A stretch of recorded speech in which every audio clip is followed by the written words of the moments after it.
Hello. Welcome to Audiotree Live. It is October 8th, 2023, and I am your host, FINGY. Before we end today's session, if you would please be so kind as to subscribe to our YouTube channel. We've got a lot of hot content coming in quite consistently, and we want you all to be a part of that.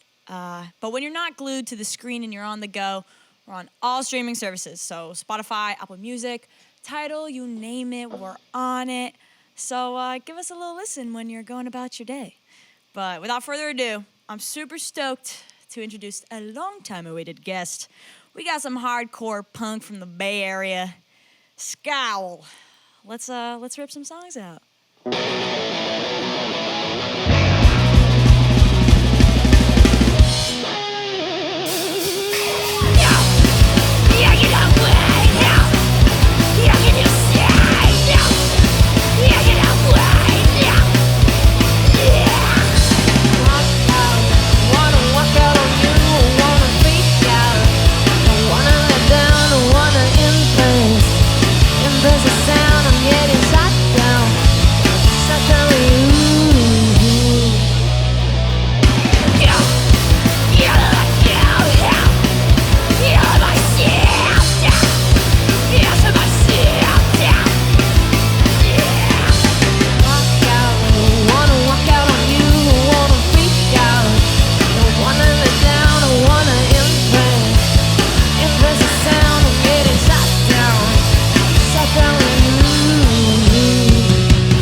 Well, I just saw it go down quite literally, I think is what I've been feeling inside my chest all morning. So the fact that you just did that, I got to live vicariously through it. So I appreciate that performance. Yeah. So a little origin story to bring it back. I heard that Scowl was formed when you and Malachi were talking one day, and you're like, dude, I wanna sing some hardcore. Let's make a band. And I was wondering, out of all, the genres in this world that you could choose from, what is it about hardcore that made you immediately want to go to that first? It was my favorite type of music at the time, and it still kind of is my favorite type of music, or my favorite community of music. I feel at home in hardcore, of course, and I think everybody in this band can agree that we've all individually found our own little home in hardcore. Right. No, I was reading up on the Santa Cruz counterculture of hardcore. I'm from Los Angeles. I have a little California bias. But, I've always known Santa Cruz, the Slugs, I think? You see Santa Cruz, right? We got the Slugs, we got the surfing, we got the chill vibe. So when I heard that there was, a super vibrant counterculture there and subculture there, I was very intrigued because that's not what I typically think of when I think of Santa Cruz. So building off what you were saying earlier about how, that feels very at home to you and at home to y'all, when did you guys start getting submersed into that counterculture? I grew up in punk, and my mom was a punk, my sister's a punk. My mom's from Santa Cruz and got me into punk, and I moved back to Santa Cruz after I'd grown up and gone to punk shows and hardcore shows in Sacramento. When I moved back, there was the scene was kind of weird. There wasn't people doing shows. So me and my friends started booking shows and starting bands, and I don't know, it just kind of never stopped from there. Santa Cruz it's very different than what people think it is. Right. Everyone thinks it's oh yeah, it's chill. It's chill vibes. It's not.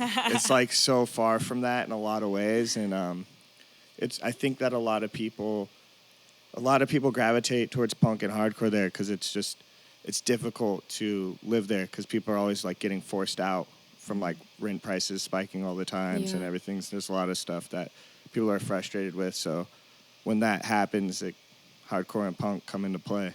Yeah. And you were saying that there's like not a lot of live shows going on, so you're like, okay, let's start booking these. And I know that, Kat, your approach almost to this genre was like you experienced these live shows and you're like, this is really awesome. How can I be a part of that? And I found that to be really interesting because usually it's like this reverse osmosis of like, oh, I've been in my bedroom making beats and now I want to perform it. Yeah. So, what was it about those shows that really wanted you to take part in them? They made it an option that I could take part. I got my start going to like enjoying live music in big venues with barricades and kind of like that separation from stage to crowd. Mm-hmm. And while I think that's really beautiful and really cool, it didn't leave me with the same feeling I had leaving a basement show, being like, if I wanted to start a band and I didn't know how to play music, I could do it, you know? Mm. And I think that's just kind of the ethics or the ethos of punk and DIY to begin with, and that's what attracted me originally to hardcore, is because there was so much strong value there as well. Like everyone felt really strong about their values and their morals, whatever it may be. And I really liked that. I was really attracted to that. Yeah, that's cool. And with those like basement shows and those DIY shows, it's a lot, it's more streamlined to be able to connect with the people that are within the show and people that are performing. Because, when there's like barricades and it's Renaissance tour, you're not necessarily going to like feel the vibes when people aren't really, interacting with each other. And I can imagine that that's like being the one performing, being in that setting with those people, that itself, sharing that space can be very empowering. Yeah. And I was wondering if that was like your main source of empowerment, or like what drives you within this genre that makes you feel stronger?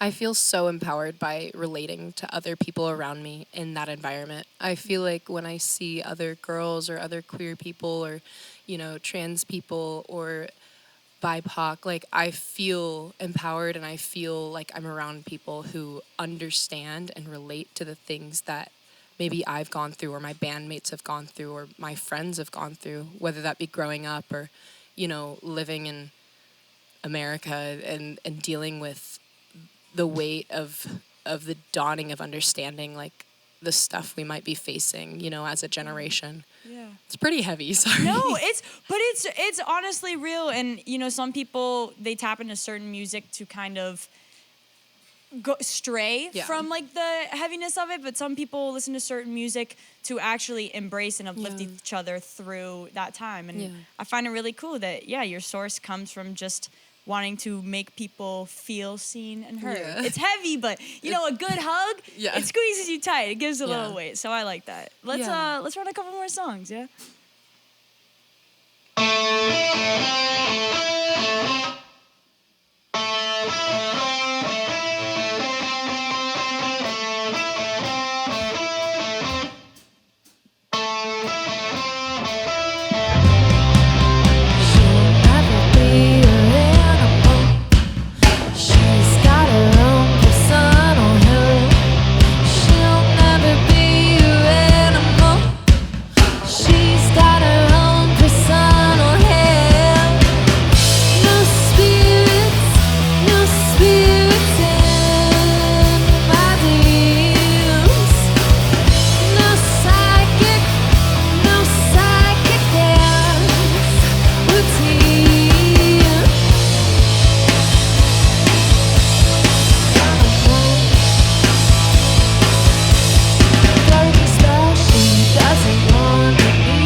I like that headphone recovery over there. there. I have those moments where I'm like, do I go in and help? I'm like, I just stepped on it and I knew it was gonna happen. you know, you gotta let loose when you're in the stew sometimes. It's all meant to be. It's every day, man. It's every day. It's every day, bro. It's every day.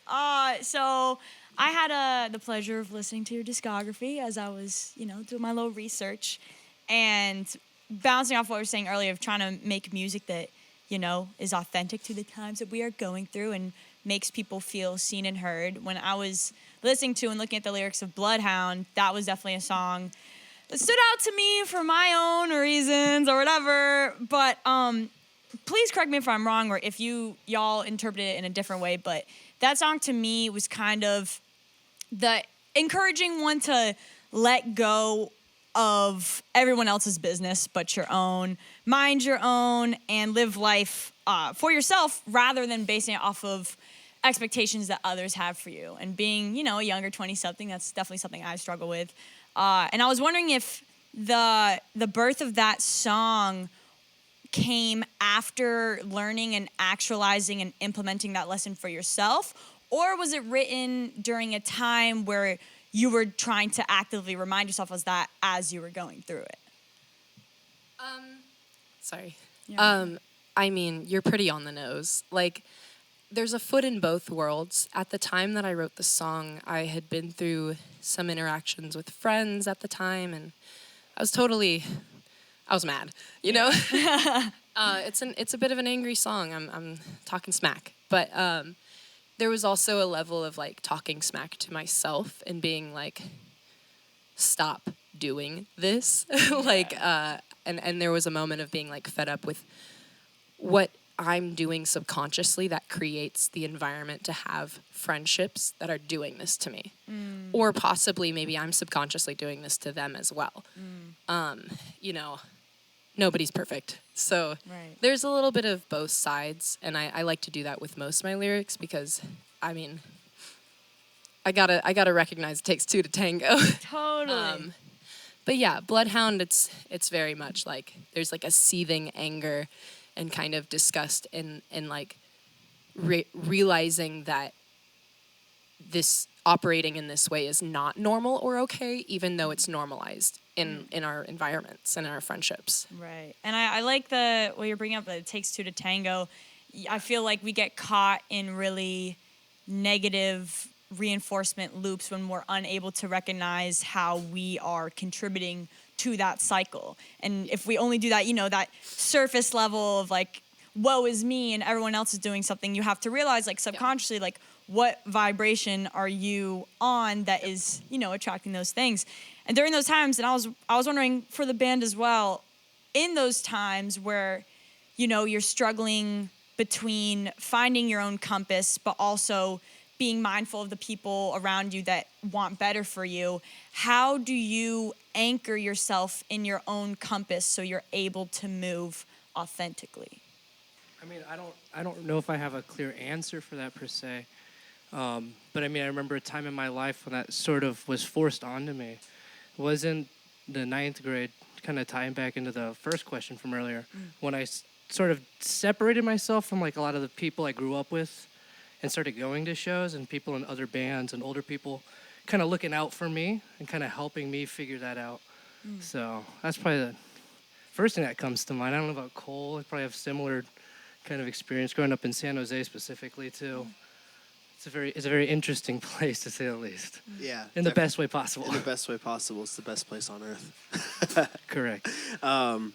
Yeah, I mean, I feel like that's, it's just kind of like I had to, in situations like that, I feel like this is kind of one of those things I had to kind of just like sit alone with my own thoughts and kind of realize how literally every single thing I do reflects on not just myself, but everyone around me. And that no matter what I do, someone is affected, even if I don't think they are. And I mean, it's like when you're if you're in a relationship with someone, you're living for two people. Like everything you do, that other person is always in your mind. And obviously, but that goes the same thing with just literally, like I said, everyone around you. So I think it just, there was a point in my early 20s where I just kind of had to like really sit and like just kind of realize, wow, like,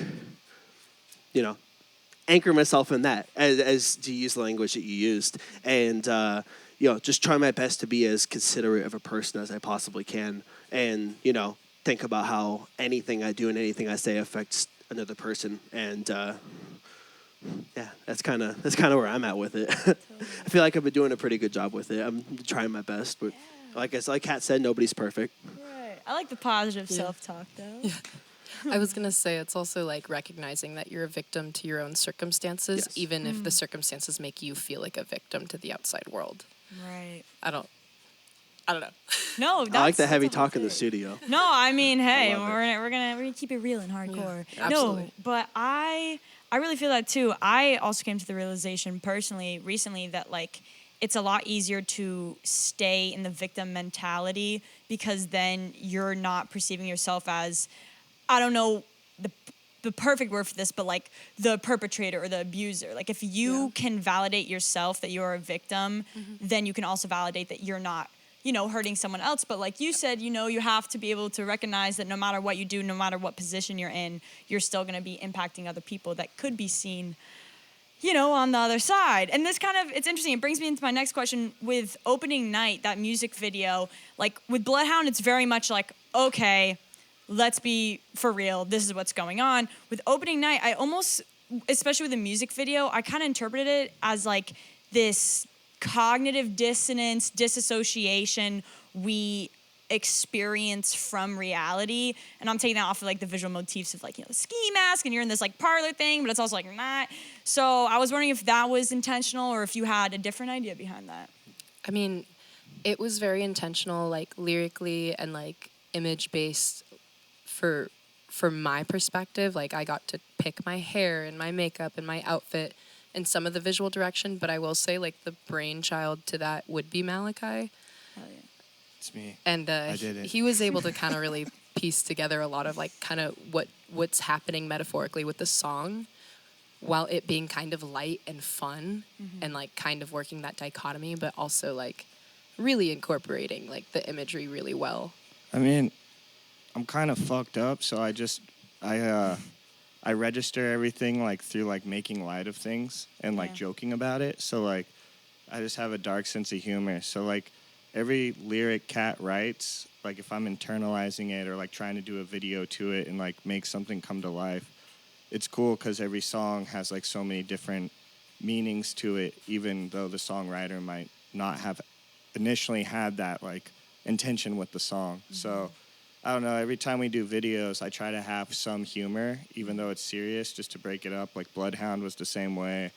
We kind of like made fun of ourselves a little bit, and same with Opening Night. Like I wanted it to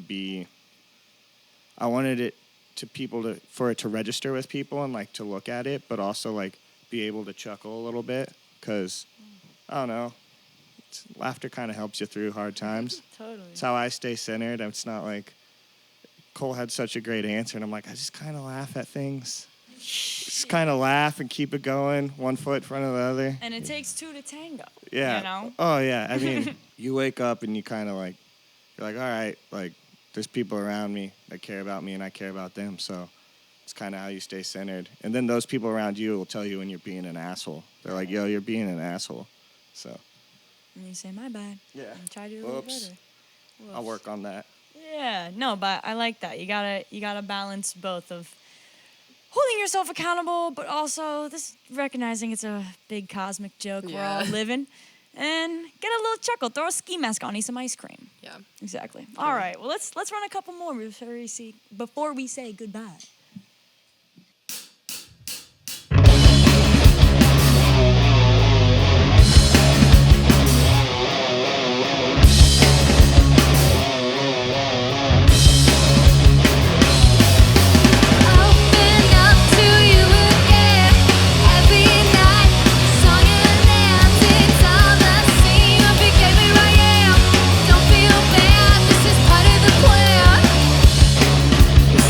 The plan.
y'all so much for being here and for actually bringing the heavy shit. Like, I feel very grateful that you guys actually came to be authentic, and I appreciate it and never apologize for it. Thank you to our crew. Thank you. Yeah, of course. We're getting this done, filming these awesome people. And thank y'all so much for watching. We literally cannot do this without you. So again, if you feel the urge to subscribe to our channel, that'd be super nice. We'd really appreciate it. And make sure you listen to this session. By the time you're watching on YouTube, it's already on streaming services to run it back and forth, audio, visual, you have the choice. But yeah, until next time, my name is Fingy. Thank you so much for watching. Peace.